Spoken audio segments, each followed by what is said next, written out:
ফতোয়া দেওয়ার যে সমস্ত নিয়ম কানুন আছে বাংলাদেশে, তার ভেতরে আমার ওই সার্টিফিকেট আছে যে আমি সরকারিভাবে ফেকার উপরে কামিল করেছি। তার মানে আমি স্বীকৃত মুফতি, সরকার স্বীকৃত।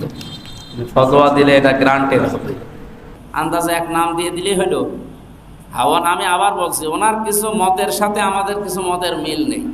এই যে কলব নিয়ে উনি একটা মত দিয়েছে, বিভিন্ন আলেমের সাথে এটা মেলে না, এটা আমিও মানি না।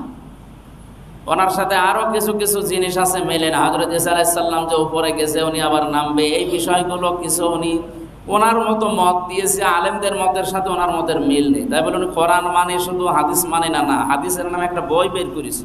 হাদিস যদি নাই মানবে তো বই বের করলো কি করি? এ কথা কে লিখেছেন আমি জানি না, এগুলো ঠিক না। ওনার সাথে মেশেন, ওনার বইগুলো পড়ে, কিছু মত পার্থক্য থাকবে। কেন ইমাম তাইমিয়ার সাথে মত পার্থক্য